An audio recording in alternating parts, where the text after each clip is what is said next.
Hello, lovely people. This is super exciting. I'm very sorry for my not so amazing lighting. Okay, we've got some light there. But yeah, this is super exciting. Welcome to all of you that are joining. Just a massive thank you for all of the lovely happy birthday messages. I was just having a moment before, just getting a little bit emotional, just seeing something go from strength to strength has honestly been such an amazing and rewarding experience. And I am just so happy to welcome you all to, We Are Black Journos 2-day virtual interactive conference. This is just going to be amazing. I am so excited. Like I literally have my notepads to make lots of notes from all the awesome people that I look forward to hearing from. So if you could all also do me a favor and make sure that you are sharing it all over the socials. Those who have been on our virtual events before would know that we've pretty much been zooming, like I'm sure so many of you have been as well. I can imagine that you are probably almost zoomed out. So I just thought, let's keep up with the times. Let's jump onto Crowdcast, and soon we'll be hopping onto Clubhouse.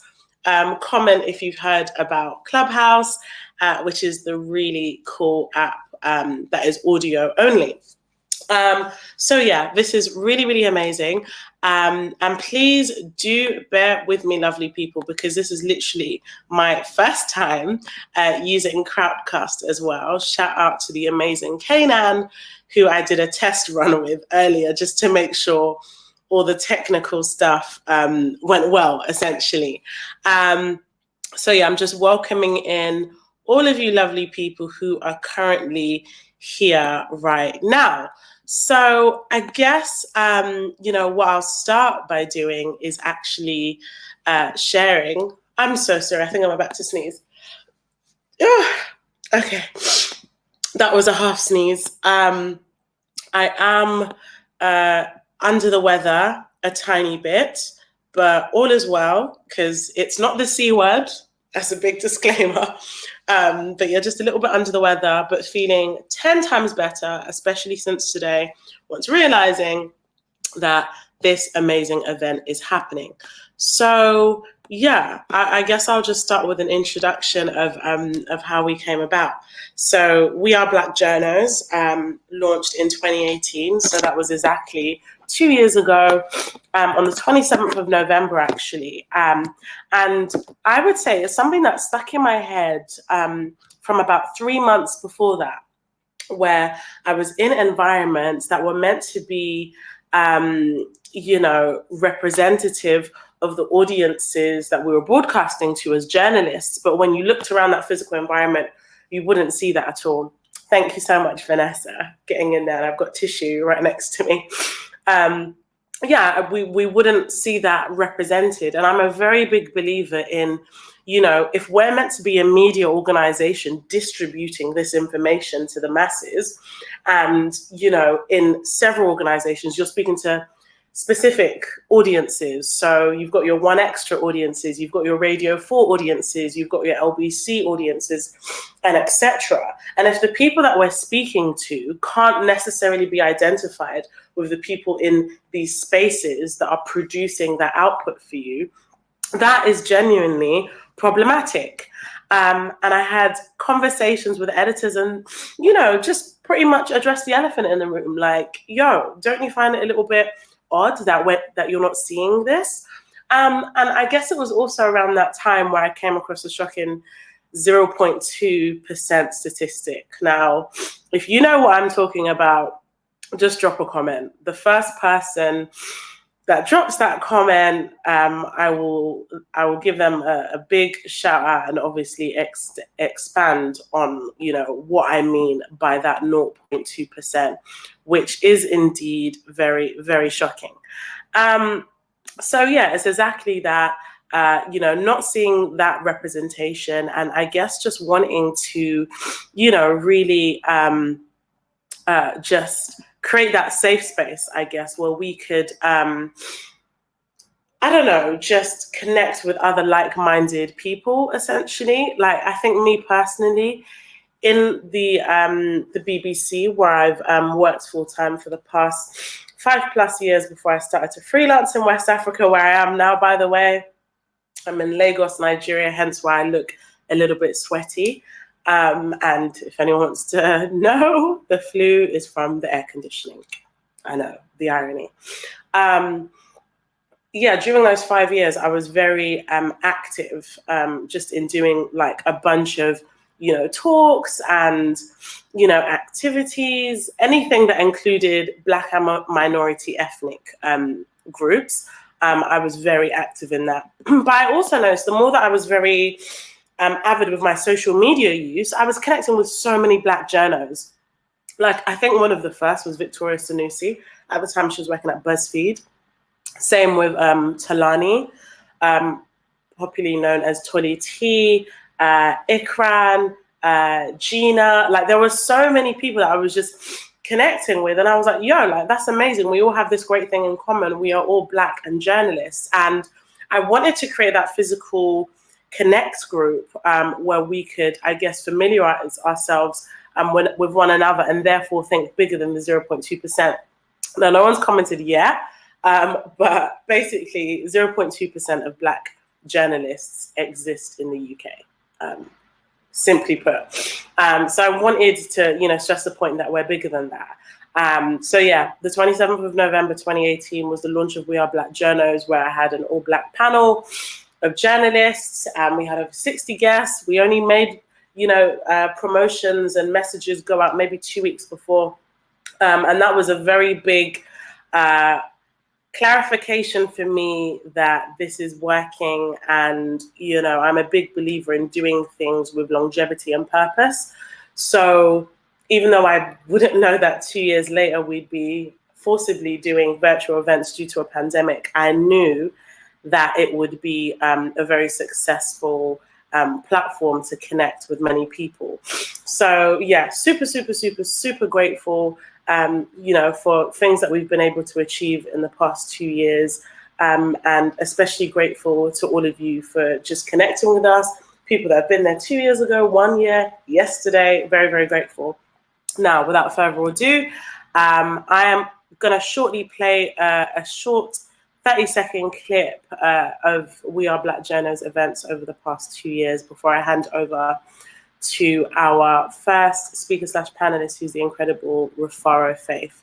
So bear with me. I'm going to attempt to share the screen and play this video. And one thing that will be super helpful, lovely people, is if you can actually tell me that you can see the video that I'm about to play. Could someone kindly comment, yes, Hannah, we can see the video that you're about to play?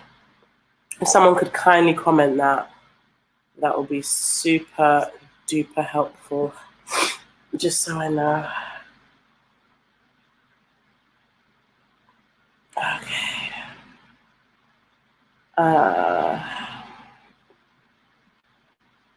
Okay, I believe I am sharing it. Am I?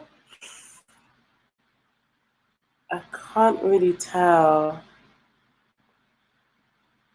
Okay, no one can see it yet, so please bear with me. Okay. Share screen. Okay. I think we got it. I think we got it.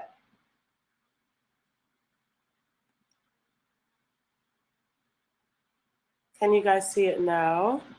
If it doesn't work, I will move on and play it later. But please do let me know.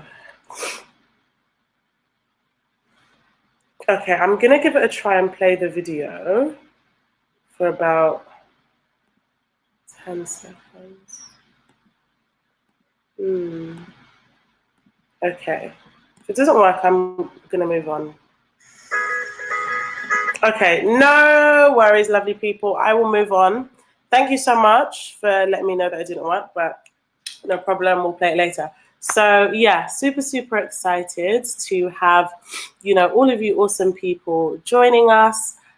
today. And yeah, we're just going to get right into it. So day one, which is today, and day two, which is obviously tomorrow. So day one, we're literally going to be focusing on the theme of getting started in journalism. And I think it's just such a refreshing experience to hear from our incredible panel about their experiences of anything to do with journalism, broadcasting, starting things from scratch. And I thought there'll be no one better to speak to about that than the amazing Rufaro Faith, who is just an absolute whiz. And a funny random story about Rufaro and I is that I actually met her about 3 years ago when I did my first ever TEDx talk. And she was just absolutely amazing.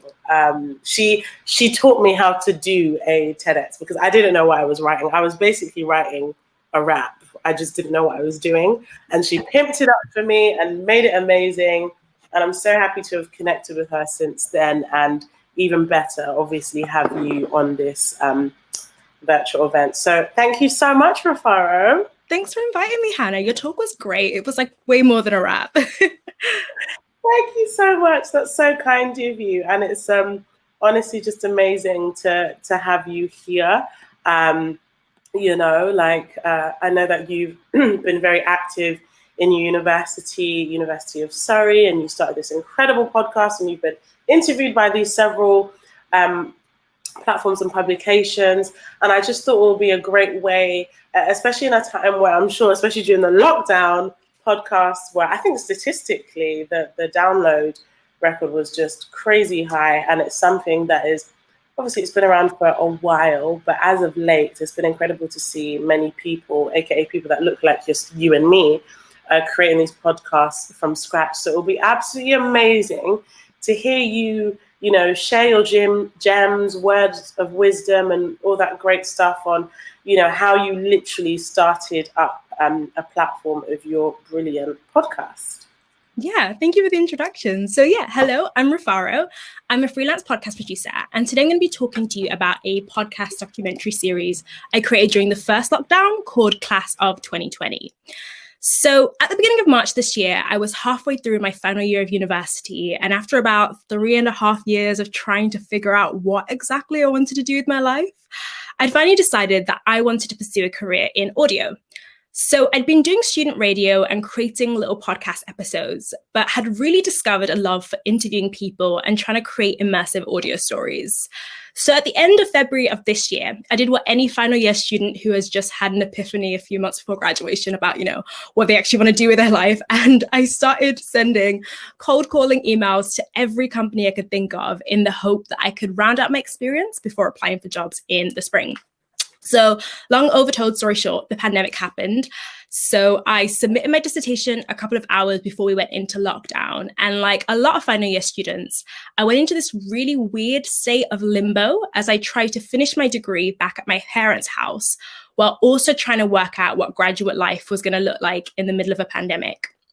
So as I started FaceTiming my friends from university and talking to my family, we all went into a mild panic about what the pandemic would mean for graduate jobs.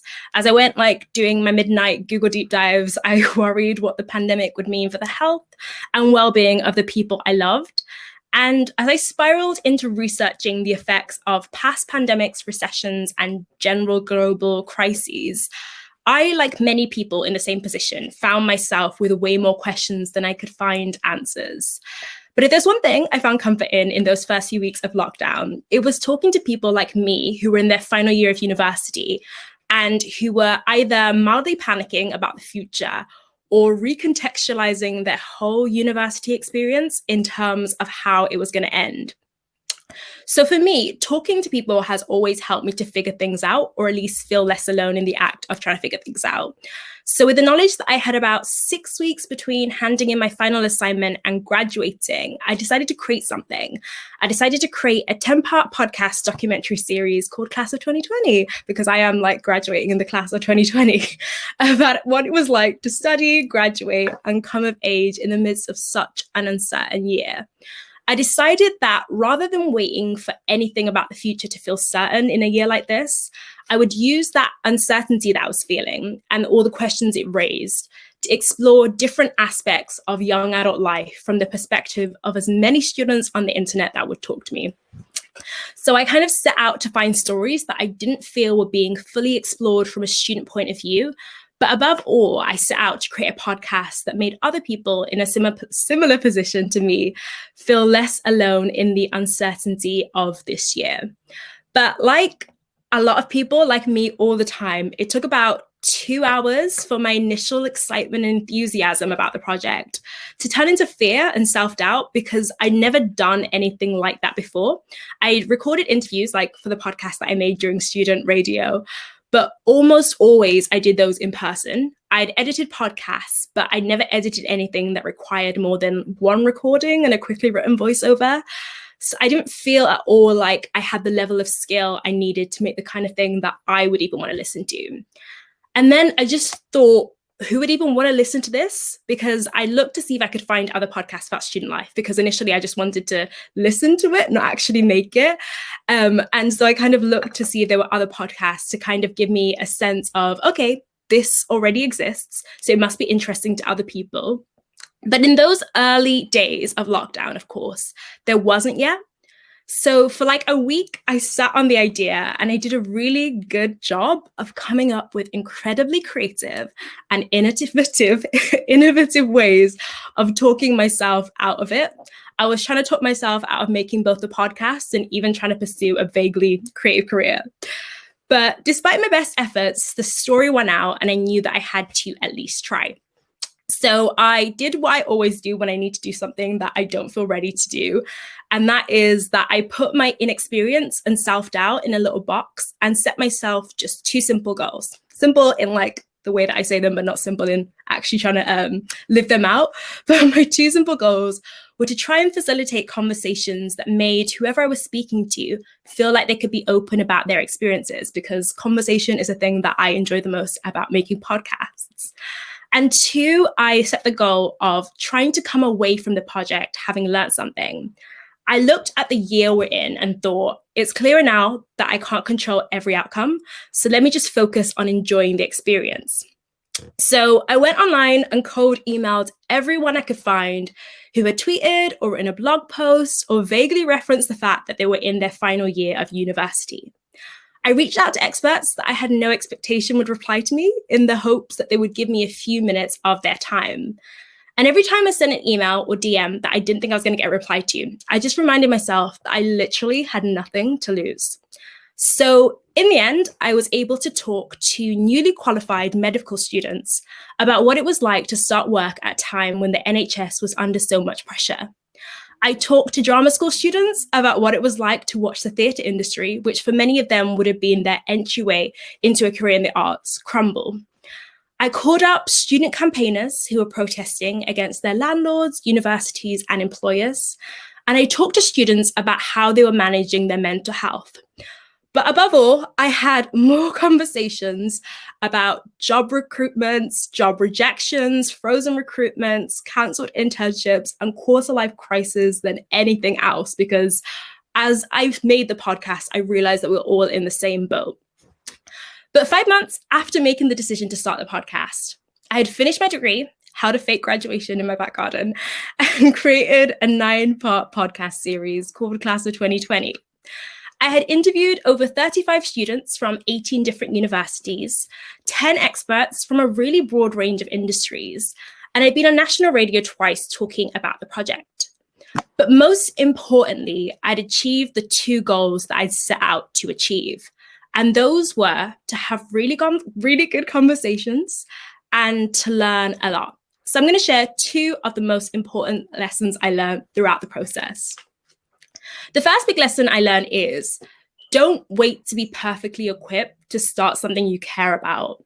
Don't get me wrong, there is a lot of value in letting an idea grow in your head for a while before you put it out into the world. I'm not saying that you should just go and write a book and send it to an agent without doing any research, but if you know how to do that, tell me, because I would love that. What I mean is that oftentimes we delay writing, reporting, and pitching the stories we really care about because we're waiting for the elusive state of being ready before we start. When I started making Class of 2020, I was very aware of the fact that I never made anything like it before. And for a while, I was so worried about it not sounding good that I didn't even want to risk trying. But I've come to realize that waiting for perfection can often just be a nicer way of avoiding the fact that you're procrastinating out of the fear of whatever you make not being perfect. At least it has been for me.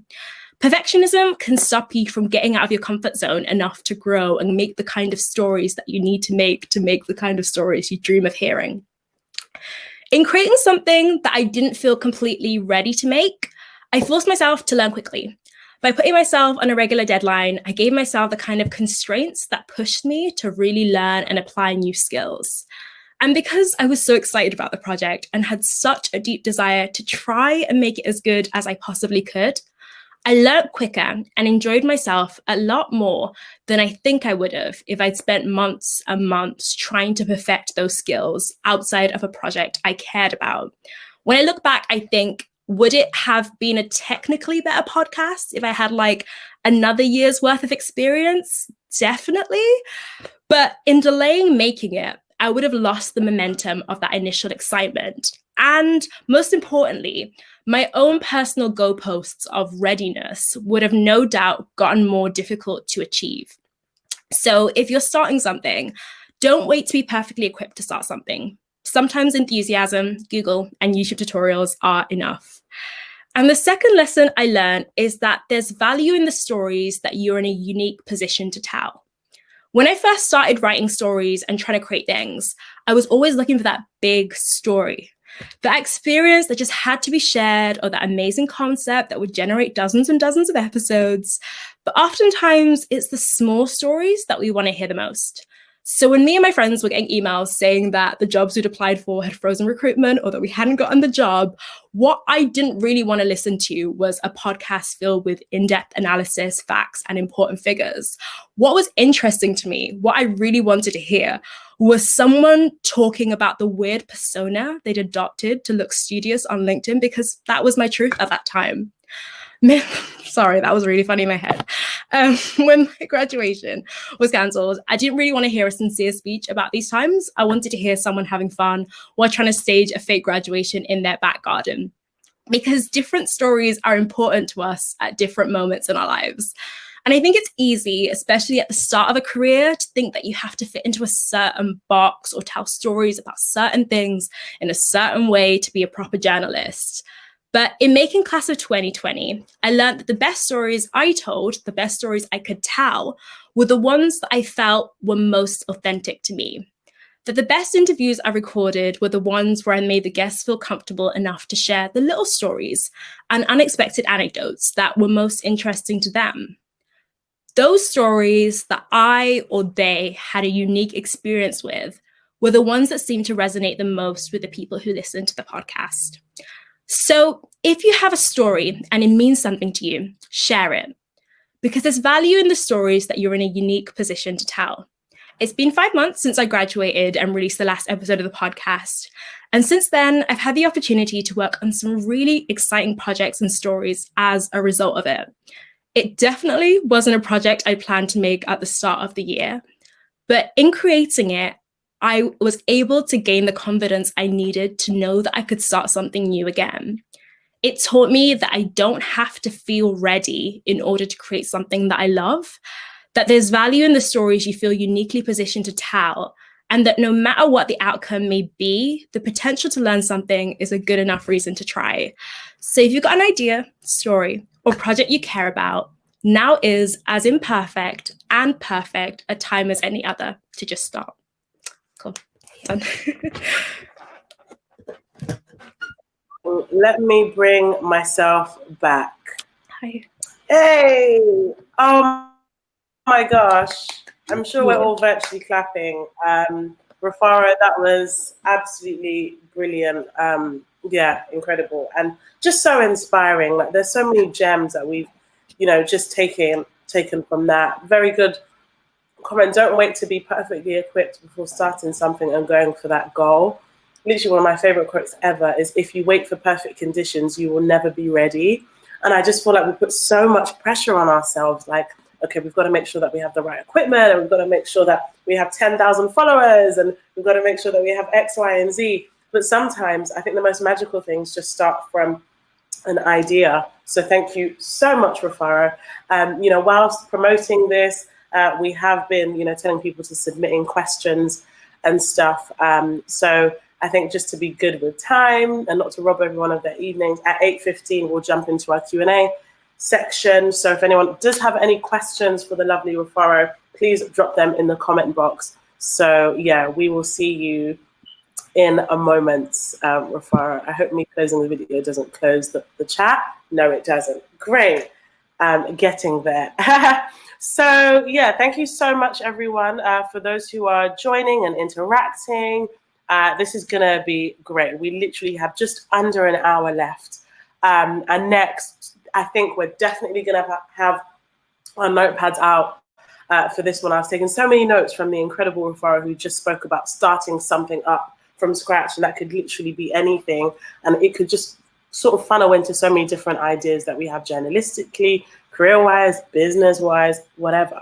But yeah, really, really looking forward to hearing from our next guest panelist, who is Sarah Perry, who will be just giving us loads of tips and advice when it comes to applying for jobs.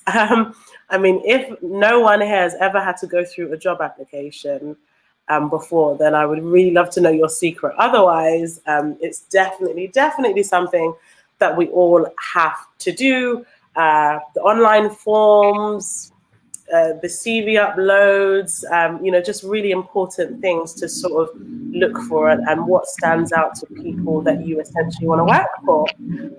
So yeah, really, really looking forward to hearing from the lovely Sarah. Thank you so much for joining us, Sarah. Hi, thank you for having me. So yeah, should I just start? Yeah, start. Okay. And I'm gonna disappear, Okay. and come back, obviously. Okay, cool. So yeah, I'm Sarah Perry. I'm the early careers lead for Warner Media, and this includes CNN.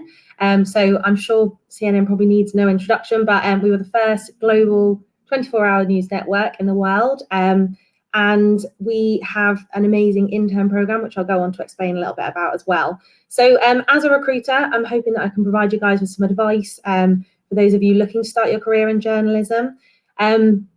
I guess the main thing that people tend to want to know, first off, is, what makes your application stand out when you're applying for jobs? It's the same for journalism or any other role that you might be applying for. We want to see your creativity and your passion more than anything. So, whether that is to show that your answers are a little bit out of the ordinary, perhaps. So, for example, one of the questions we ask on our internship applications is, what is the most important news story of the last 12 months to you?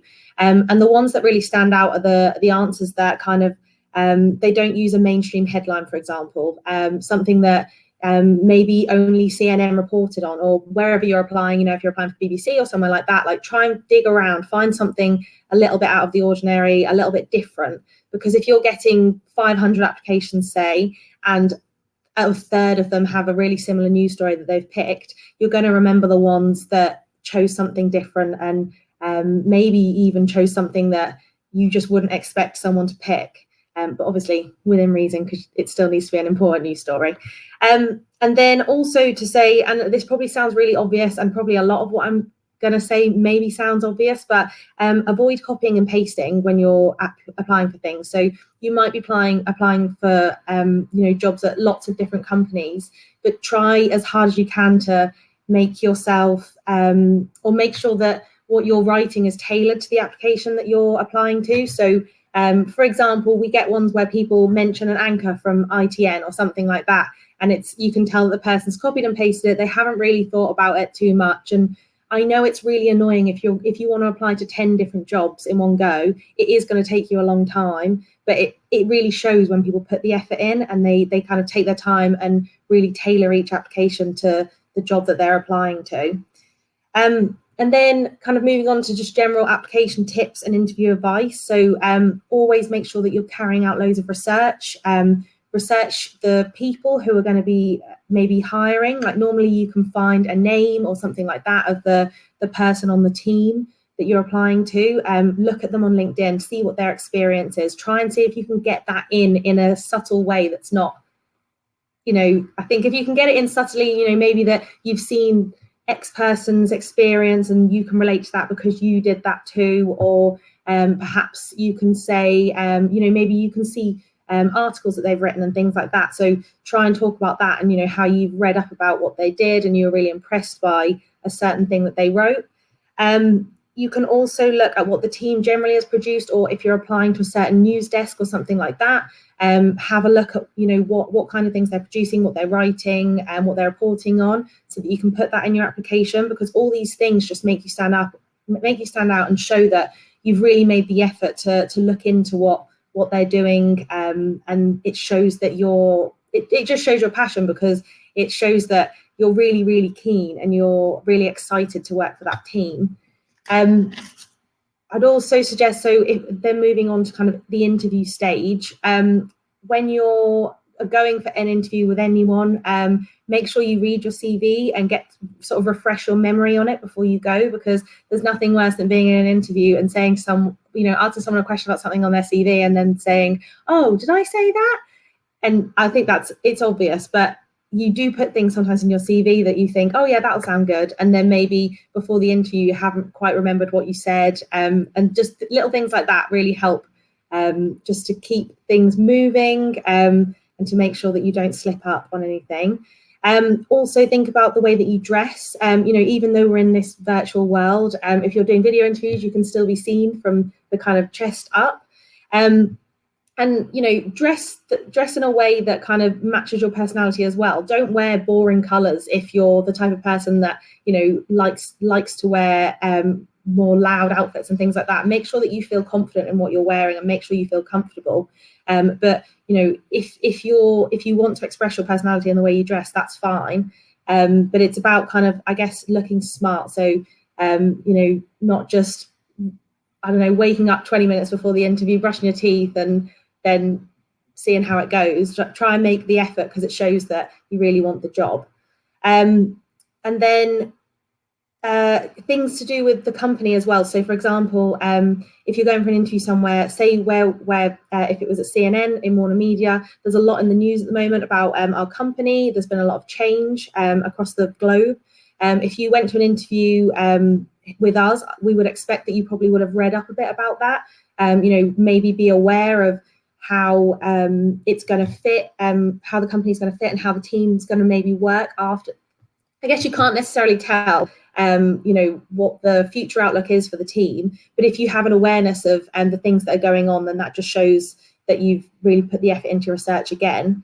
And then finally, the kind of avenues to get into CNN. As I mentioned, we have an internship program, and we hire every 4 months for that. What I'll do is after this, I'll put the link to our website in the chat box, because it's not a very nice URL at the moment. But basically, it's a 4-month-long internship, and it starts we have starts in January, May, and September at the moment, and we take on quite a lot of people each time, and it is very competitive. We do get a lot of applications, but hopefully, if you kind of follow the advice that I've given, you might be able to make sure that your application stands out a little bit. We offer them on both news and digital. And I'm losing my train of thought already. I can see the chat box moving. But yeah, so after the internship, we have a really, really high number of people that stay on as freelance, or they get employed by the company as well. It's a really, really good avenue into the company. The website is going to change, I think, within the next 6 months or so. So at the moment, it looks a bit clunky and it's a lot of text. But on there, there's email addresses for where to apply. There's information about all of the different internships that we offer, information about all the different departments and teams that you can work in on the internship. We also have, there'll also be a link to the application form, which is a Word document at the moment. We are going to change it and modernize things a little bit. But once I put the link in, if you are interested, have a click around. There is a January intake, but I think probably missed the January intake now because it's a little bit, it is very soon that starts. So I imagine it's going to be the May intake next if anyone is interested and wants to apply. I'd also say, add me on LinkedIn. I look after early careers for the company, so I'm always posting when the roles go live. and when there's new initiatives and things like that that are coming in, and different opportunities. And then also on that CNN link as well that I'll provide, there's a lot of different email addresses and things like that. So you can get in touch to ask questions about the internship. They don't reply to every single application, but if you do have specific questions, then they will reply to that as well. But as I mentioned, we with the internship, we do take on tons of fantastic upcoming journalists. And I'm joined by Samantha today, who was a recent intern with us and is now working with us freelance. I don't know if I'm meant to do anything to add her to the video. Hi, Sarah. I'm going to add her in. Yeah, so the lovely Samantha should be joining now at any moment. But yes, thank you all for your brilliant questions. Sorry, your comments, shall I say.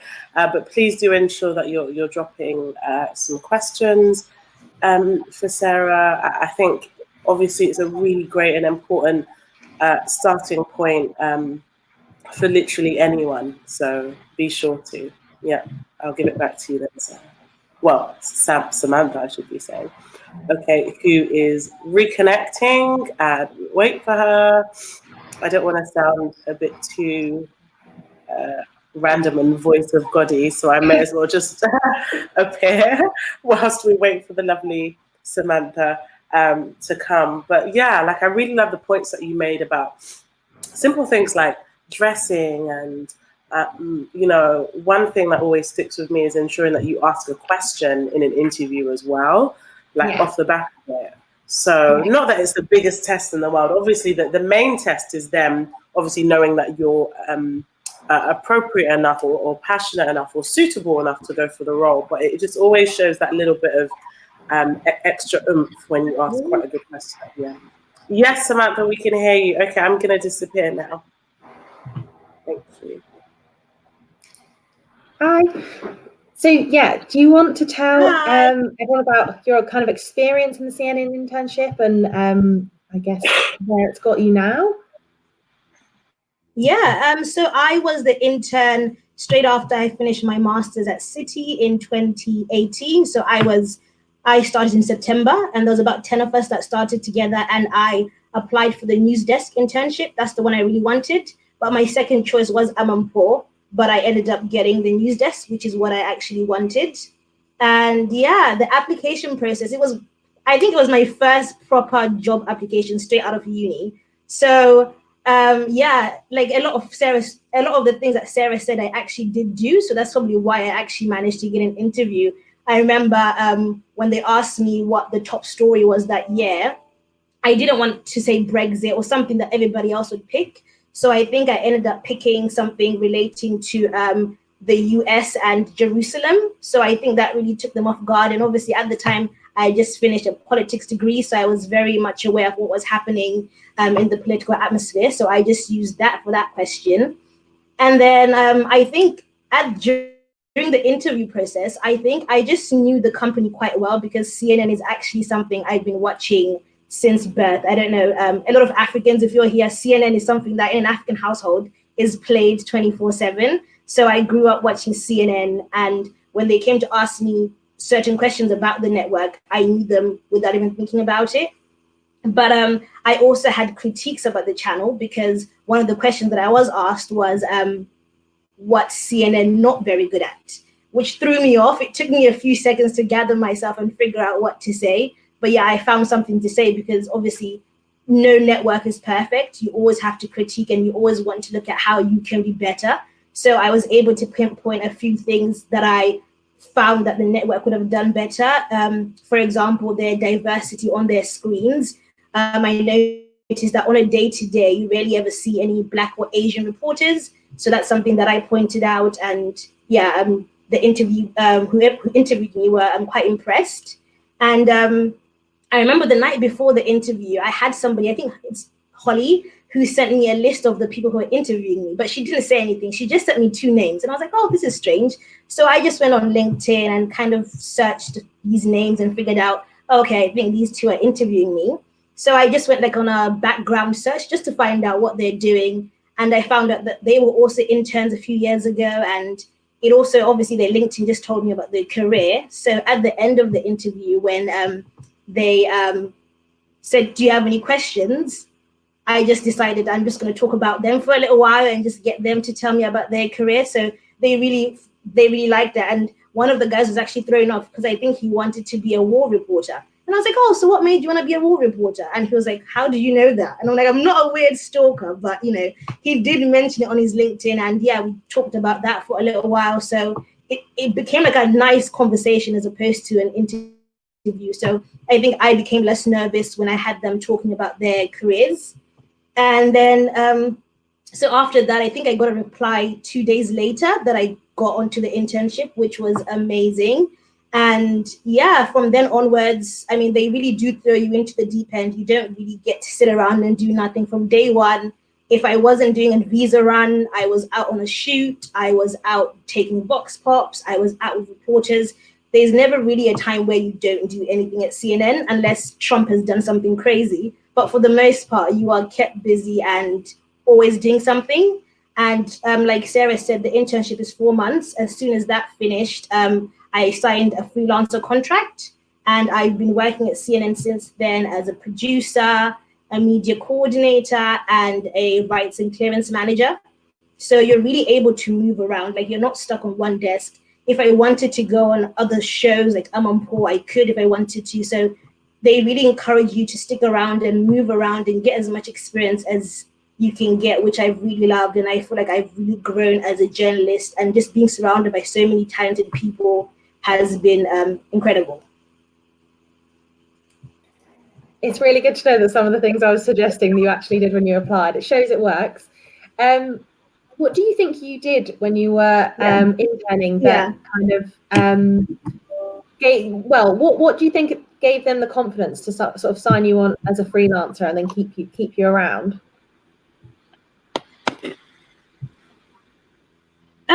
Just always, I think for me, I was very much like, I would never sit around. Sometimes there's nothing to do, but I would always be proactive. Like, oh, can I do this? I would pitch story ideas. So I mean, they could tell that I was hungry and I wanted to always do something. And yeah, I think that's probably why they kept me on. And I think, to be honest, the CNN culture as an intern, they love their interns. Just about everybody who works in the newsroom was an intern. That's the culture. Even though they might be in their 50s, but they will tell you, once upon a time I was an intern. So they love homegrown talent, and they love to invest in you and help you grow. So yeah, that's something that I really enjoyed. Brilliant. Thank you so much, Sarah and Samantha. That was so awesome and so helpful. And it was actually Sarah who suggested getting a previous intern from CNN, who happened to be Samantha, who we already know, funnily enough, here at We Are Black Journos. And at the start of the lockdown, when we did our first Instagram Live, Samantha did appear on that as well. So thank you both so much. It was so great just hearing about those really, really important tips that I think it just makes the biggest difference. I know job applications and all that admin can be quite tedious, but it is such a major key. So thank you, Sarah and Samantha. Please stay with us because we already are getting some questions trickling through, which we are going to answer. We're going to ask you, at 8:15 p.m. Now, guys, whilst I was hiding in the background, I was finding out how to ensure that I can successfully share my screen. So I'm going to try one more time. And if it works, I would be over the moon. It's because I want to show you this video, which is basically a summary of the last 2 years of We Are Black Journos.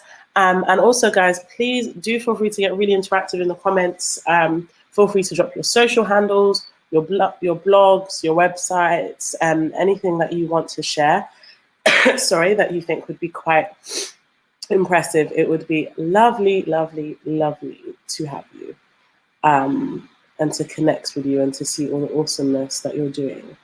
I don't think it is working to share the screen. Yeah, it's not working, unfortunately. Do let me know if you can see something. Could someone let me know if they can see something? Excuse me. If anyone can see anything being shared, let me know. That would be awesome. If not, then we will swiftly move on. Thanks, Nicola. Thanks, Kanan. Okay. Nada. Okay, well, you know what? That just means you're going to have to make sure that you definitely come tomorrow on the second and final day of our 2-day interactive conference, where it will be hosted by the amazing Simi, who will definitely have figured out how to share the screen on Crowdcast. So I am super, super excited to pass it over to our third panelist. We have it's our second to last speaker of this evening. And he's pretty awesome because this guy that I'm about to introduce has a really cool job of just sharing news and information of what's happening in the world to kids. A really successful platform and program known as BBC Newsround. And sorry, I've just got to put it out there. It is great to see more Black men in journalism. Can I get an amen to more Black men in journalism? Super, super important. Representation matters. You know, just seeing that on your TV screen as well is incredible. So yeah, really, really happy to have DeGraft Mensah joining us. And sorry, this setup is so cool. I need this. Wow. This is great. It's like, is he going to drop a best-selling podcast? This is just a normal video call thing. This is my working desk setup right now. I love it. I need it. I'm just going to ask you to drop me all the links after. Thank you. But DeGraft, it's so awesome and great to have you.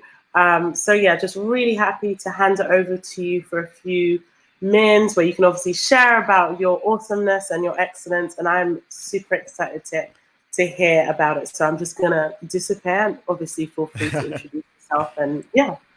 No problem. Thank you for having me. First and foremost, I just want to say I've heard so many just amazing things so far. To start off with, like hearing Rufaro speak and, you know, hearing the experience of a student who has graduated during the pandemic, I sort of look back to my own university experience and think, I don't know. I couldn't have coped. So props to you for everything that you do. And then hearing all the advice about, I love the advice earlier about when you're dressing for work or these environments, how, you know, let a bit of your personality show, because I've definitely been in newsrooms at the start of my career where I would dress in like a shirt and trousers. And I realized I never wear shirt and trousers. So what on earth am I doing? So it just made me think of that. And then also hearing, you know, the determinedness, that's not even a word, determination to sort of interview or to do background research on interviews and find out who you're speaking to. Like everything that I've heard so far has been amazing. Like I love it. But let me give you guys a bit of an introduction to myself. My name is DeGraft Mensah, and I am currently a presenter at Newsround, which currently sits on the CBBC channel. For those of you who aren't aware of what Newsround is, it is the BBC's flagship news program for kids, and it's been going on now for, I believe, 48 or 49 years. I can't remember, but fun fact, I think it is the current third longest running kids program in the world after Sesame Street. I believe the first program was I can't get my words out today. The first current longest running program is Blue Peter, the second is Sesame Street, and the third is Newsround. So it's an amazing bit of history that I'm involved with. I've been at Newsround for the past, we're coming on to 2 years now. And before Newsround, my experience in journalism has been, you know, I've sort of dipped in loads of other places. So I studied multimedia journalism at Bournemouth University, and I then graduated to to work in all these other places. So I freelanced for a bit at places, at magazines, to be more specific. I had this idea or this dream when I was younger to be a fashion magazine guy. So I wrote for a magazine called Notion Magazine and another publication called Pause. Quickly realized that fashion magazine and fashion journalism just wasn't my bag. So then after that, after making a brief return to my retail jobs, I ended up freelancing at 5 Live on the social media teams at BBC One, at BBC Newsbeat as well. And then now eventually I have found my current home, which is Newsround. But yeah, that's just a bit about me. And I guess I'll go straight into what I'm here to talk about. So I want to talk about pitching and what makes a good idea, what makes a good pitch, because that's a question that loads of journalists are constantly asking. And it's a question that I don't even think I've got the answers. So what I'm about to tell you isn't the be all and end all golden rule book of pitching and ideas. It's just what works for me. And if you've got other suggestions, then please throw them in, because I can probably learn a lot too. So the first thing I want to talk about is what makes an idea stand out from the rest. Now, a lot of people will tell you, you need a sick story. You need that story that blows people's minds. And which is true. You do need a proper good story. But for me, what really makes an idea stand out from the rest are your treatment ideas. And when I'm talking about treatment ideas, what I mean is, how are you telling this story? What does this story look like? What does it sound like? How are you going to convey it to your audience? And I often say that you can have the brilliant, sickest idea or the sickest story ever to report on, but if your treatment ideas don't really work or are quite boring, then it's pretty dead overall. So think about it this way: when you've got a children's book, for example, any book, the story might be interesting. The story can only take you so far, but once the story's been adapted into a film, how they've done the film, if they've done it in a really boring way, you're not going to want to listen. Or in the same way, when your friends are telling you stories, or you're all telling stories about things that have happened in your life, we always have different ways to tell these stories. So I say, what makes an idea stand out from the rest are your treatment ideas. And in terms of, a simple plan that you could all follow, I'm going to give you my plan. And then you can determine for yourselves whether it's an idea that works for you. So I like to, whenever I've got an idea or I'm about to prepare for a pitch, I often like to sit down and ask myself a few questions. So the first question I ask myself is, what is the story? And I know that sounds like the obvious go-to one, but what I mean is literally sitting down and asking yourself, in as few words as possible, what is the story? Because a lot of the time, we can get confused and sort of deeply intertwined into all these different avenues of the story. But sometimes it helps just sitting down and asking yourself, in a sentence, what is the story that I'm trying to tell? The next thing I ask myself is, who would be interested in this story? So that's when I think about our audience and who specifically in our audience would be interested. So over at Newsround, we deal with what I describe as one of the most diverse audiences ever. And I say that because we deal with kids from the ages of 6 all the way up to 12.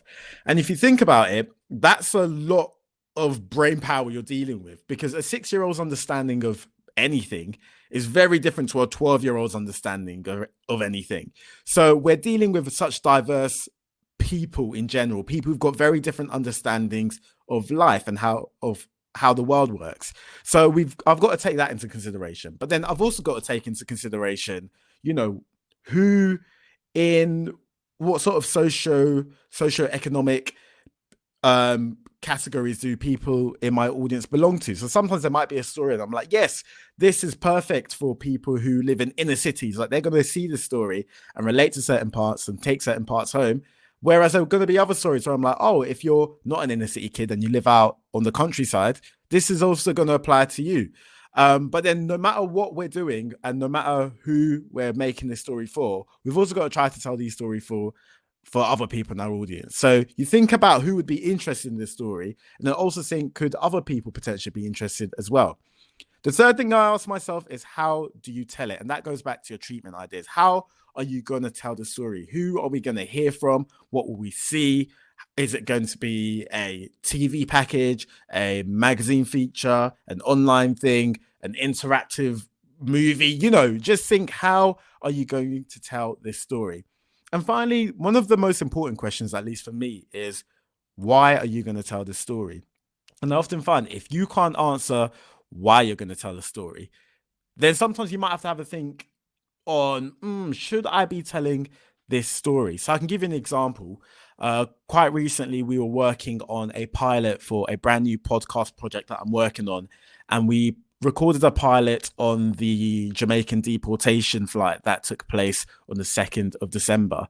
And once we were pitching ideas, one question we had to ask ourselves is, all right, cool, is this the right story? Why are we telling it? And it's a question that I think you really ask within yourself.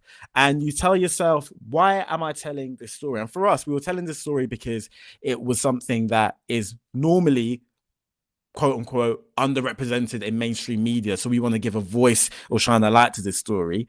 B, it's a story that loads of people within our audience are engaging with and into.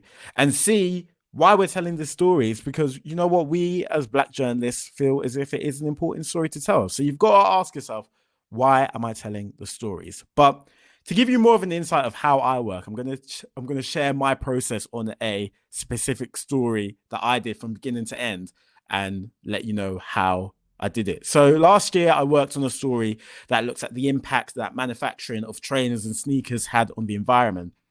And the process started off with me talking to my editor and saying that this was an area that I wanted to look into. And also I'd seen some stats flying around about the environmental impact of manufacturing. So I knew I had, the stats to back things up with.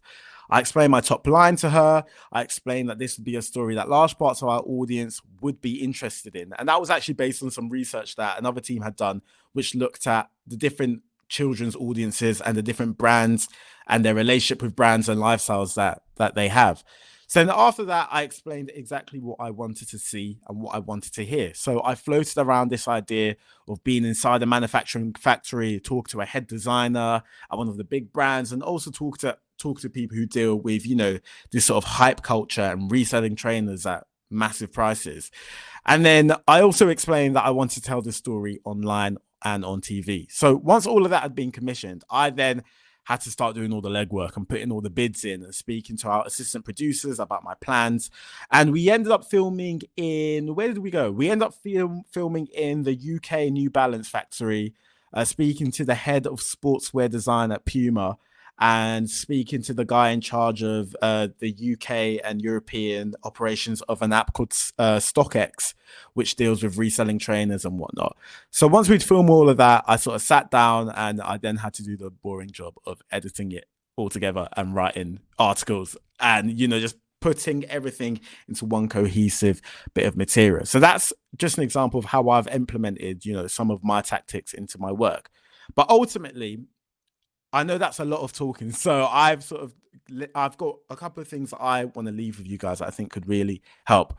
So one of my top tips when it comes to pitching and, dealing with your ideas is practice what you're going to say. And this was actually a bit of advice that one of my old colleagues, she gave to me, because when I would pitch back in the day, I would feel super nervous. Like I'd get all clammy and I'm stuttering all over the place when I was talking, and I'd feel super self-conscious and just anxious about the whole process of pitching. But she said, look, before you pitch, spend some time at home and actually say your pitch out loud, say your idea out loud, perform it to yourself to just get used to what you're going to say and get used to the story and getting used to the words that you're going to say. So practice. It feels a bit stupid, but honestly, it helps a lot. The second key tip I want to leave with you guys is confidence. So, a lot of the times I feel like, especially as Black people who may occupy spaces that are predominantly white, sometimes we can be left feeling, you know what, I'm not really sure if I'm up to scratch. I'm not really sure if it's my place to say this or that. And I just want to tell you, you were hired for a reason, okay? You're sick at your job. So have the confidence of that. When you're pitching ideas, have confidence in your pitches. The third bit of advice I want to leave with you is have reasons to back up any arguments that might come your way. So I sometimes will sit at home, and if I've got an idea that I'm going to pitch, I will often think, all right, what counter arguments could somebody bring to this pitch? What things might they say against it? They might say that this won't work, or this contributor might not really be right. And I will sit there and have those counter arguments ready. I will sit there and say, so when it comes down to it, I can say that, okay, cool, I hear that, but I've already looked into that and X, Y, Z. So have reasons to back up your pitch so it actually stands. And finally, my top tip is talk to others that can give you guidance, because as much as it hurts to say, not all of our ideas are perfect. Sometimes we have an idea and it kind of sucks. So talk to a friend or a colleague that can give you that constructive criticism, because there's nothing worse than pitching something that you've put your whole heart in and it gets slammed. So talk to your friends, your colleagues about your ideas and get some thoughts off of them as well, to make sure that no matter what happens when you're in that room and you're pitching and you're giving off your ideas, that you have the best success rate possible. But essentially, that is my very quick and pacey guide to how I pitch and sort out all of my ideas. So yeah, if you do have any questions, throw them in and later hopefully I can answer them. And also I just want to say thank you for accepting me as I've sat here in my do-rag. My lockdown trim hasn't really been patterned yet, so I've had to sit here and hide what's going on underneath. So thank you for accepting me, flaws and all. We wouldn't want you any other way, Deborah. So thank you so much. That was amazing. Love the points that you made. Like so many gems. Because there's one thing to pitch effectively. Sometimes there are so many things that can really affect the outcome of a pitch. The editor may not have had their favorite coffee that morning. They may feel grouchy and think, no, it's a bad pitch. A lot of people feel quite demotivated to want to do it again. But one editor's trash may be another editor's treasure. So yeah, that's also another thing, your brilliant points have reminded me of never to be demotivated, stamp imposter syndrome out of the window. I know it's easier said than done, but it's all a process, but just as long as we don't give up. So thank you, Awesome to Graft. No problem. And obviously a lot of questions have been coming through via Instagram and Twitter, which we will be asking in 15 minutes. But I am super, super excited to announce our final panelist / speaker for tonight. And we are going to talk about money. Now, money is a great thing to have. It's a very, it really helps with a lot of things, shall we say. And it's essentially one of the many reasons that attracts people towards going for a certain job role. The salary may look quite, attractive, or just this particular field is something that's pleasing to them and can help to fund their lifestyle, etc. It's literally how we survive in this world. And there has been that very interesting stereotype that people that work within journalism / broadcasting get paid peanuts. And I can definitely disagree. I guess it depends on your kind of like lifestyle. If you like to have caviar every single day, then maybe starting off as a runner might not match up with the lifestyle that you have if you're also paying rent on the side. But yeah, I feel like it's something that we don't talk about a lot. And when I say we, you know what, to be fair, I would say in the Black community, especially people that I sort of chat to, I feel like there is that sense of openness, like me feeling very comfortable and happy to show you the salary that I was paid for this job that I did a year ago or so. But I think just as a starter point, I'm really, really looking forward to introducing Nicola, who is a freelance journalist, and she'll just talk to us about all of the myths and tips and, stuff, information for full-timers and freelancers. She's done it all. And I'm really, really excited to have her on, our final speaker of today. And yeah, I'm currently freelancing. It's a new territory for me as well. I've been freelancing for about a year and a bit now. So really looking forward to hearing from Nicola with the gorgeous Christmas tree. Couldn't resist. I love it. It's so nice. Yeah, you just reminded me that it's 16 days away. Ho, ho, ho. Super, super excited. Exactly that. But thank you so much for joining us, Nicola. So I'm going to disappear again and just leave it to you to talk to us about the dollars and the bills and all of that cash money. Thanks so much for having me. This is such a great event. I just love how it's all set out and how people are joining, and so yeah, welcome to my home. I'm calling in from Shrewsbury in Shropshire. I'm a freelance journalist, writer and public speaker. I work mainly for the national press. I write mostly for The Guardian, Evening Standard, The Observer and Positive News, among others. And before I was freelance, I worked at HuffPost and at The Guardian and at Positive News actually as well. So I've been a journalist for about 7 years now. I've been sort of freelance on and off. So when I was at The Guardian, I was actually a casual there. This is really common in journalism, as you will find out if you're just starting out. So yeah, I think that it's really important to talk about money, and I'm always really open about money. And I think that the more people who are open about money, the better it will be for everyone. So yeah, so I'll kick off with what I've got to say. So I was asked whether about the common myth that Hannah just mentioned about journalists being underpaid, whether that's true or false. And so I think the answer is yes and no. So personally, for me, I'm from a working class background.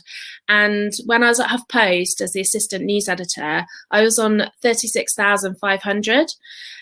Which was actually more than both my parents put together, because my dad was a mechanic and my mum was a nurse.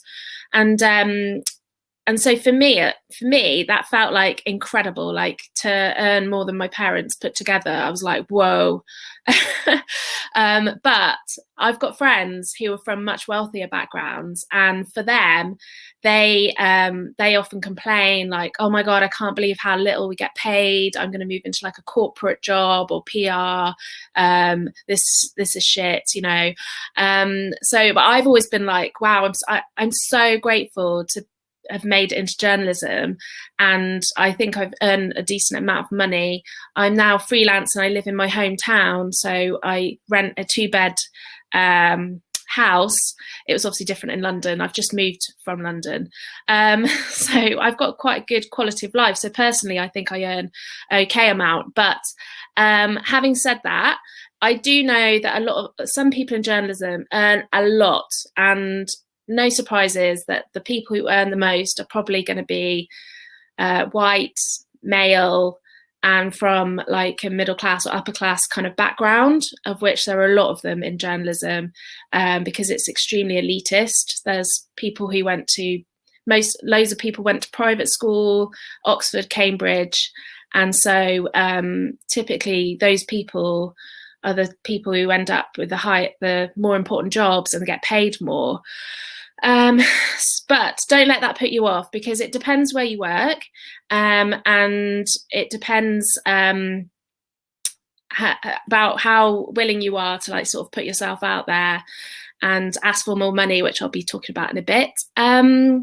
And yeah, generally the legacy publications or broadcasters, so the older ones like The Guardian, Sunday Times, for example, BBC, they're going to pay more than perhaps like BuzzFeed or HuffPost, or like Rufaro 29 and things like that.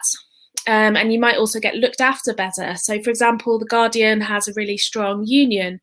So if you did get made redundant by The Guardian, you get a lot of money.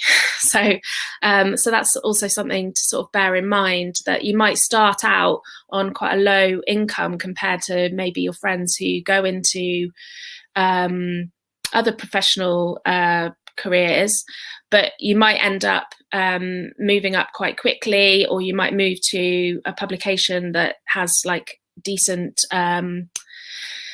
salaries and decent working sort of conditions and things, so which you're going to get at the more established places. And so one of the first things I would say is, because I do see some really terrible salaries, even though I'm freelance, I sort of keep an eye on what's going on, just because I do quite a lot of talks for young journalists. So I keep an eye, and sometimes I've seen salaries and I'm like, oh my God, how do people survive on that, especially in London? So just remember, there's no harm in asking for more money. And actually it's better for everyone if you do, because it helps everyone. So but you also do have to bear in mind that in journalism there are loads of problems at the moment with cutting staff, hiring freezes, cutting freelance budgets. But I would say that things always end up bouncing back, because journalism is always needed. So don't let it put you off. Like, one of my biggest bugbears is when you see older journalists say, oh, there's no point getting into journalism now, it pays really badly and there are no jobs. I just think that's really silly, because there is loads of work. It just might look a bit different to what they were used to. So then I've been asked to answer, is it better financially for a journalist to freelance or work full time? So personally for me, I can either earn the same or more money freelance. But I would say that when you first start out, it does take a while before you start earning decent money. But that's the same with any business. So if you're a business person and you started your own business, it takes a while for you to actually earn money from that business. So if you kind of look at it like that, then it's not actually that bad. But once you sort of start getting established and editors know you, they'll come to you with work and you won't necessarily have to pitch all the time, which is so time consuming. So the other main thing to think about is your personality type. So if you're quite entrepreneurial and willing to put yourself out there, and are also like motivated by making money, then you'll be fine. For me, like, there's nothing that motivates me more than having to pay my rent. I'm like, oh my God, I've got to pay my rent next month. I need to pitch some stuff. I need to get some more work because I have to pay my rent. Or if I want to go on holiday, I think, okay, I really want to go on holiday. I'm going to have to earn more so that I can afford to go on holiday. And so I will try and get extra work. So for me, I find that really motivating. I actually found it really difficult when I was in a staff job personally to manage my money, because I just was like, oh, I just may as well spend because I've got more money coming in next month. And I just got into debt, actually. I just kept going in my overdraft because I thought, oh, I'll get more money soon. So I'm actually better with money when I'm freelance because I'm much more in control and I know exactly where my money is. And yeah, I just always keep an eye on when invoices are coming in and stuff. So I know exactly how much I'm sort of can spend. So yeah, it just depends on your personality type. Other people prefer like the stability. The other thing to remember is that most freelance journalists don't just do journalism. So they may do other things to supplement their income, such as public speaking, copywriting, consultancy. So I do mainly journalism. So I either do shifts at The Guardian or Positive News, or I do journalism. I have got a project with the Evening Standard about air pollution, and then the rest of the time I pitch. But I also do some social media work for a client, which uses my journalism skills. And I also teach writing classes, and I have a newsletter which has a paid for version. So those are the kind of things that are in my mix. I was also once paid £500 for 1 hour's worth of consultancy work. I just didn't believe it was going to happen until the money actually came in my bank account. I didn't look for that. They just found me on LinkedIn, and all I had to do was give my opinion on an advertising campaign. I've never been offered it again, so I can't tell you how to get it. But there are people out there with money. There are always people with money. So the other thing was, when is it appropriate to ask for a pay rise if you're in a full-time job? So first of all, before you get the job, always ask for more. Even if they can't, you may as well. You've literally got nothing to lose because they want to give you the job. So for example, at HuffPost, I was originally told I couldn't be paid more than £30,000, and I said, well, okay, sorry, I'm currently earning £35,000. So then they found some more money because they wanted me. So I sort of played hardball, I guess. Like I didn't really mean to. It was genuinely, I couldn't afford to live on less than that because I was living in a studio flat in London, and I couldn't like take a pay cut. Like I couldn't.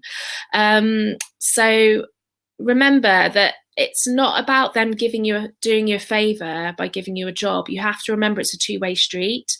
You are giving them a favor as well by helping them out and bringing all your skills and passion and experience and knowledge and story ideas to them. So try not to think of it too much like you're in the weaker position. Like they need you as much as you need them. It's not just that you need them, okay? It's something to, like, I always try and remember that. My sister taught me that, actually, like going to job interviews, treat it like an interview for them as well. So ask them loads of questions and check whether you think it's right for you. So the best time to ask for a pay rise is actually during your appraisal. So you usually have an appraisal every year or every 6 months, maybe. So if you get a great appraisal and they're really pleased with your work, this is basically the time to make your case that you deserve a bit more money. But I would remember that, like, if you feel a bit awkward about that, like, remember your line manager usually isn't the one to make that decision, and hopefully they should want you to get a pay rise.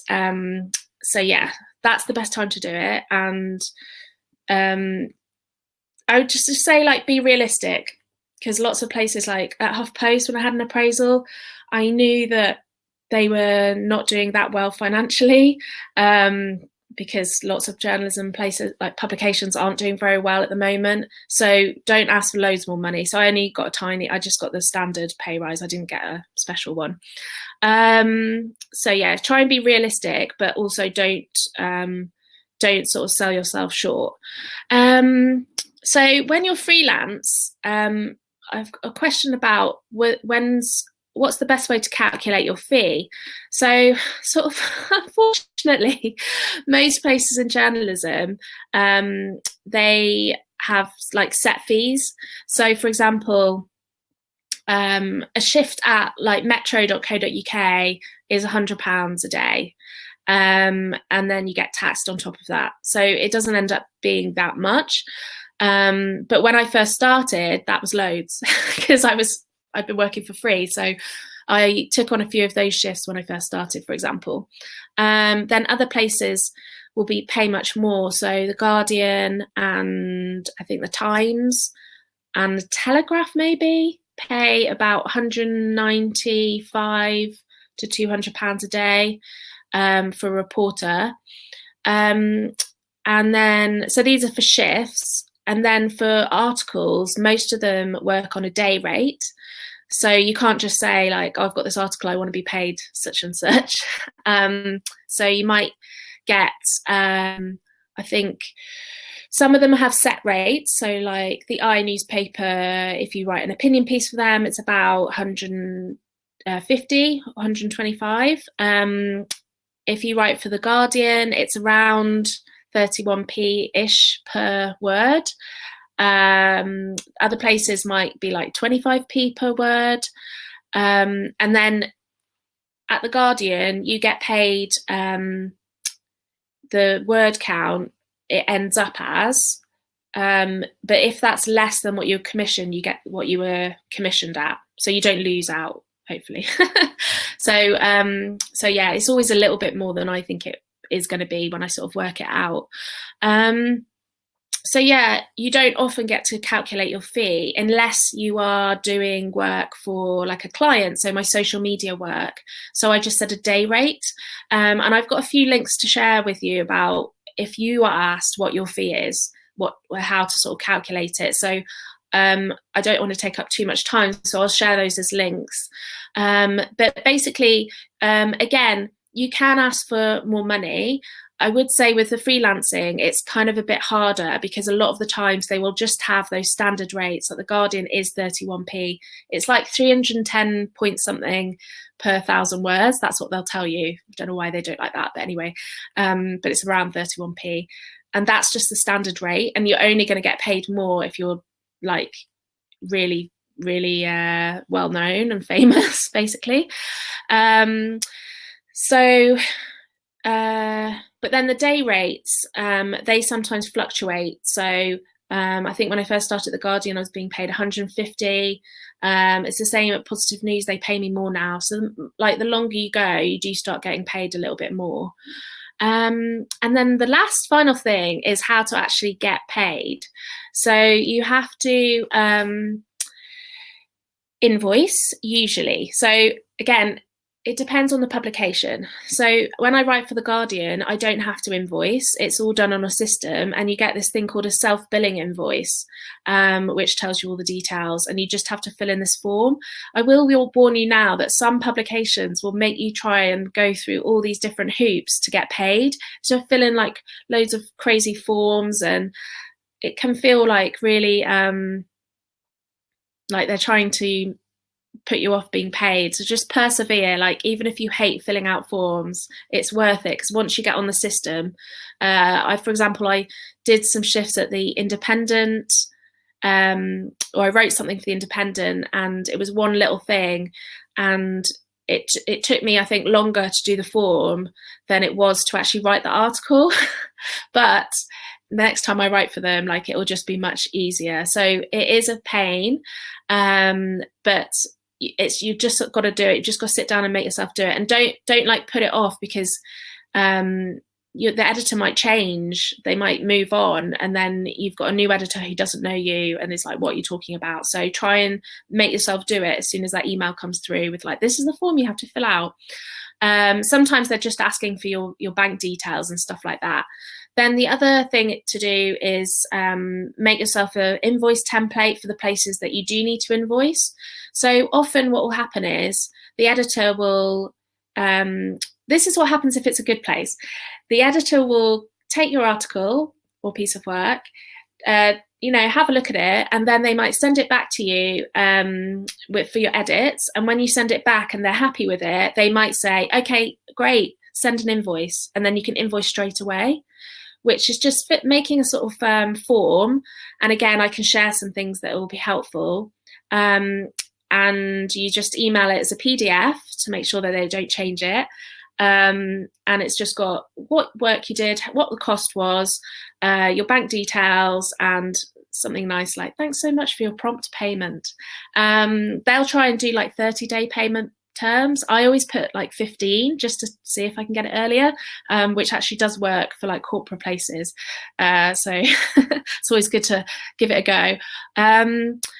So what I was going to say was, but then other places are payment on publication. So you're only going to get paid when the article goes in, which can be really frustrating, especially if your piece of work gets pushed and pushed and pushed, or it's a magazine where sometimes they are, like, for example, Red magazine is commissioning at the moment for May's magazine. So you're going to write it, say, in January, but you're not going to get paid until May. So that's something that like a lot of people who are campaigning and are trying to change. So I'll share some useful things and sort of campaigns to join to try and change that, because it is a pain in the ass. And yeah, the other thing is obviously chasing invoices. Remember, like, it's not personal. And just like, you've just got to send the email and remember that you deserve to be paid, and you didn't do them a favor. It's work, and you sold them something, and they deserve to pay you. Okay. Sorry for talking over. I tend to talk. No, oh my gosh. I mean, as I mentioned, Nicola, I began freelancing about a year and a bit ago. So this for me is just like crazy important facts. But sorry, sending an invoice in January and receiving it in May, no. I know. I have no this yet, because mine are usually published, like I usually write for newspapers, they're published quite quickly. So but people who write for magazines, sometimes they haven't been paid for like a year. So I don't know. I mean, again, there's a grim side to a bit of everything, whether it's working full-time or etc. That's why it's just really important to have these conversations about money and, just equal pay, just ensuring that you're getting paid fairly as well, which is super duper important.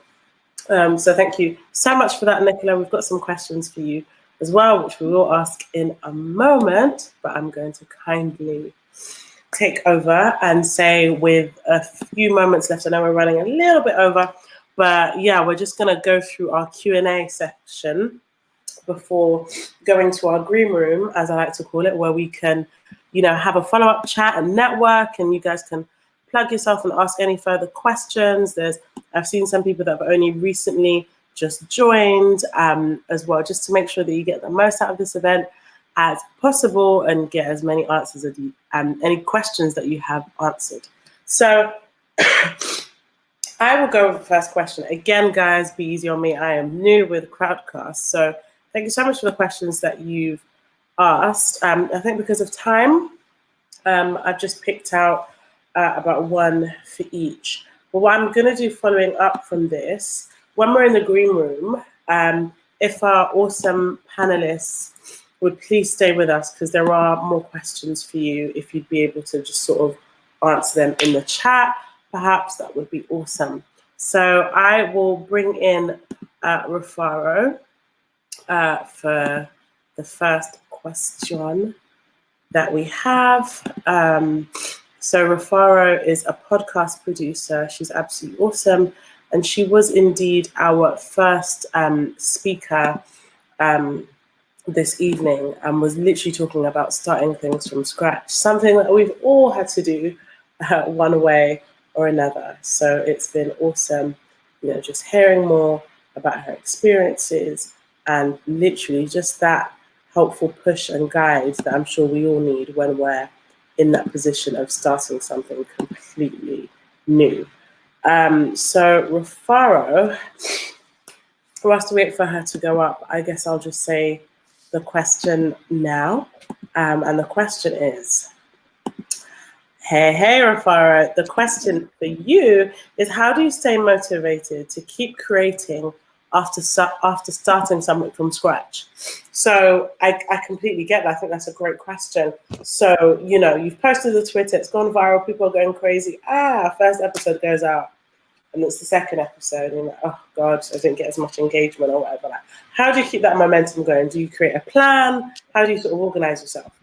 Yes, I'm like a big planner. I try to create a plan in advance of releasing the first of anything, just because I find that if I try to do something on a regular basis of making things making a week, the week that I'm unmotivated, I'll stop doing it, and then suddenly that thing will disappear for 4 weeks. So I just try to it's not good. I try to just set myself up to do the best I can, just by making sure as much as possible is planned in, so that if I'm having a week where I'm not feeling as motivated, I kind of have a contingency plan of just things that I know that I can still do even when I'm not really feeling like creating something new. So yeah, I try to plan as far ahead as I can. Awesome. I love that. Thank you, Rufaro. Again, guys, these are just quick sort of buzzy questions. Don't worry, I feel way better than I sound to those that know me and speak to me regularly and wonder why I sound a bit like a drunk cat. But yeah, it's just a little bit of the flu. But yeah, I'm going to pass on the next question to Sarah. Sarah, you're a bit of a popular one because you spoke about something that no one, I guess, would say no to, and it's a cool, new, amazing job at an organization like somewhere such as CNN. So yeah, I'm just inviting Sarah to the chat just to answer one of the many questions that have been submitted. So, hey, Sarah. So, okay, one of the questions that I thought was really good is how does I feel like Samantha asked this question. Okay, how much experience does CNN expect intern applicants to have? Because there's always been that debate, okay, you need experience, but what if you don't have any? How do you sort of build it before you even get into the intern level? Yeah, so I would say it is an internship. We're not expecting you to have had a previous job or anything like that in this kind of area. But obviously it's CNN, it's a big name, it is very competitive, and there are going to be lots of people applying who already have done internships with other places. So what I would suggest is go for smaller names, go for smaller companies, try and intern there. You should always be being paid for your internships. I would always say, if you don't settle for internships that are unpaid, but try and find ones that are going to be a little bit less competitive, and are going to be a little bit easier to start out at before you then could try and get into the bigger names. I'm not going to say it can't be done. You can still apply for CNN. You might still get in without any previous experience, but it will help to have done a little bit beforehand. But yeah, at the end of the day, it's an internship. It's not a experienced hire job. Exactly. Thank you so much for that, Sarah. And very right in saying you wouldn't need to have reported on the 6 o'clock news in order to apply for these opportunities. But it's also obviously being honest about the fact that it is not an easy process all the time. But just, I think honesty is being a big one. And if you can't apply for certain opportunities, you can even sort of create your own sort of portfolio. Like the fact that you've been writing a blog for the past year where you talk about pop culture and current affairs, or you have a podcast where you talk about, the dangers behind the beauty industry, just anything to show a little bit of your personality, because I'm speaking from experience of when I applied for my opportunities. I just spoke about my blog and how I like creating stuff with my cheap phone camera, and that's literally what got me into the BBC. Hey, DeGraft, our question for you, cool guy with the mic, is, does it matter if you don't have a journalism background? So let's say you're currently doing a journalism master's. What's the best way to get experience while studying? Very, very good question. Yeah, no, that's a very good question. I think for me, the best way is to literally look at places that you've got an interest in, and maybe places that are maybe a bit smaller than your sort of big places, and just ask if they do have sort of intern programs or work experience programs, or even just saying like what I did at uni. I spent a lot of time messaging editors and just saying, look, I really like your program. I'd love to just come and just see what's going on so I can ask a couple of questions. And that's a great way to sort of A, get your name out there, but B, shoot your shot. Yeah, exactly, shooting your shot. But then also just seeing if you actually want to work there, because I've been in places where I've gone to shadow or do a bit of work experience, and then I've seen it and thought, I don't want to work here. Like this isn't the type of place I want to be. So definitely just try loads of different places from big to small, see if they can have you into shadow and take it from there. Amazing. Thank you so much, DeGraft. Yeah, and I can't say that enough. Shooting your shot. Guys, 2020 has been a time where we've spoken to more strangers than ever before. Well, some of us, maybe we always have, but I have spoken to so many people this year that I have not met in person. So what is the harm of actually messaging an editor? If you see the rolling credits of a program or a documentary, you think that's cool, let me find them on Twitter. You find them on Twitter, you send a message, and then you keep that bit of rapport going. Literally, what is the worst that they can say? You'll never know till you try. That's another great way to network. So I love that DeGraft mentioned that. And I'm also, we've got a money question, which is for the lovely Nicola, who was the last panelist to speak with us. And yeah, like I think for me, it was so helpful considering that I've been freelancing for a year and I'm sort of in the position where I'm really enjoying it because of the flexibility and working remotely. And just ensuring that finances are in order, which is a very important part of it. So yeah, hi Nicola. I don't know if you can hear. Yeah, okay, you're with us. I think I was Hey, no, not to worry. We got a really good question, Nicola. Is freelancing sustainable long term? So someone has said they're struggling to start freelancing as a side hustle. Yeah, I think it's hard when you do it as a side hustle because you can't imagine how you're going to earn the same amount as when you have a job. But if you don't have a job, a full-time job in the day, you've got all of that time to earn money, and time is money. So yeah, I'm intending to just stay freelance long term because I just love it. It really suits me. I love the flexibility. As I said before, I actually love the hustle. I'm quite entrepreneurial. when I do my tax return, I like to make sure the year after I earn more the next year. So if you're that type of person, and you're willing to like hustle, then yeah, you 100% can have a sustainable income. And also diversify your income streams, so get lots of different types of work. Absolutely. Thank you so much for that, Nicola. That was super helpful. And for many of those watching this, we are going to get a playback of this. So what I'm going to do, we're now going to enter the green room. Ooh, sounds exciting. So the green room is basically a chance for us to network and ask those further questions. I've made note of every single question that was asked. I'm going to drop them in. And plus, time is running out on our current broadcast, which I'm going to end. Remember, this is day 1 of We Are Black Journos turns 2.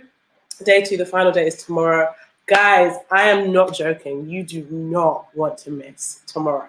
So do make sure you sign up. Just check our pinned tweet on our Twitter page, which is @WeBlackJournos. Make sure you check that out. So please network in the chat. I am praying to God and the angels that this doesn't close the chat conversations that we have going on. But I have to end the broadcast because time is running out. But we're still going to continue the conversation. If our lovely panelists could just hang on for about 5 to 10 minutes. I don't want to rob too much of your Wednesday evenings.